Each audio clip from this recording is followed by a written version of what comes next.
Bonjour à tous. Nous allons explorer l'environnement Sage sans gestion commerciale.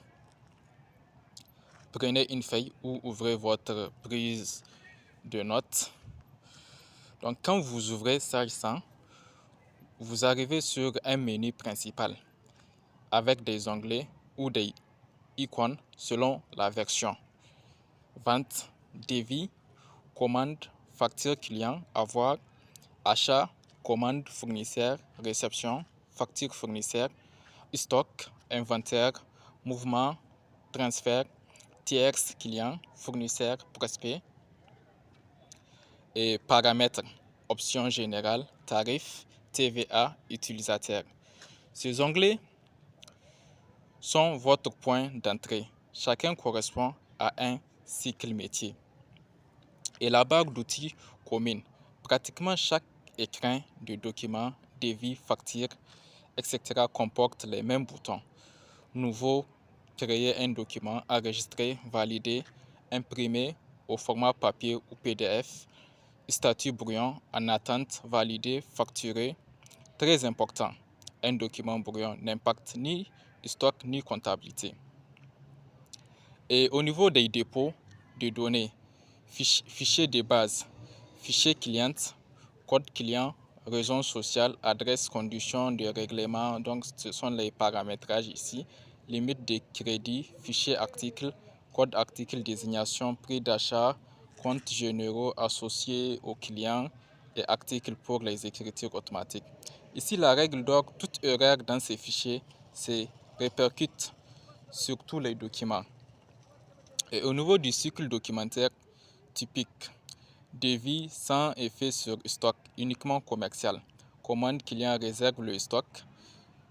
Bon de livraison sort le stock des entrepôts. Et la facture valide définitivement la vente créée.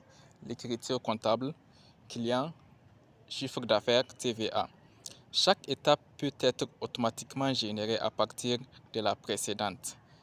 Par exemple, les factures depuis le bordereau ou bien le bon de livraison.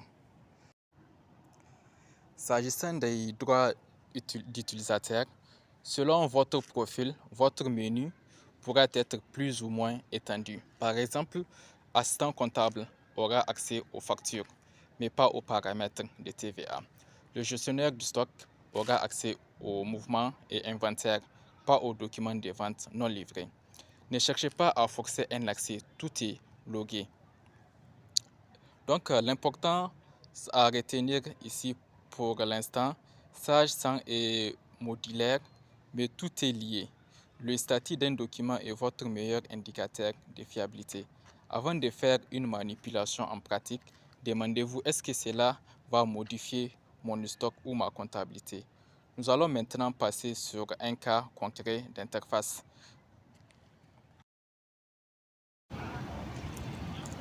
Passons donc à la phase pratique. Voici la marche à suivre. Donc en étape 1, vous allez télécharger le Sport Sage sans gestion commerciale depuis la plateforme de formation. C'est un fichier de démonstration société effective avec des données clients, articles stock et une comptabilité associée. En étape 2, vous allez importer le document dans votre environnement de travail.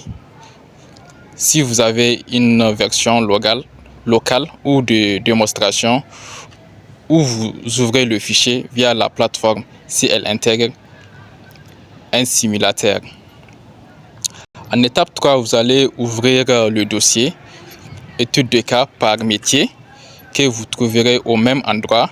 Il contient un fichier PDF pour chaque profil, comptable, stock, portefeuille client, gestionnaire transverse, des fichiers ou Excel d'exemple si nécessaire, liste de produits, mouvements, etc. Donc, vous aurez comme consigne importante et il ne faut pas travailler, ne travailler que sur votre étude de cas, mais observez aussi ce que font les autres profils.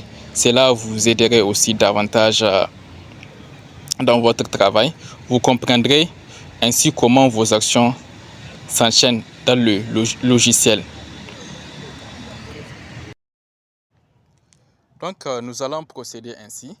Vous aurez 10 minutes pour télécharger et importer le fichier, 1 heure pour réaliser les cas pratiques par métier et 20 minutes de débrief collectif à la fin. Je reste disponible en salle virtuelle pour vous aider. Lancez-vous et à la moindre difficulté, écrivez-moi.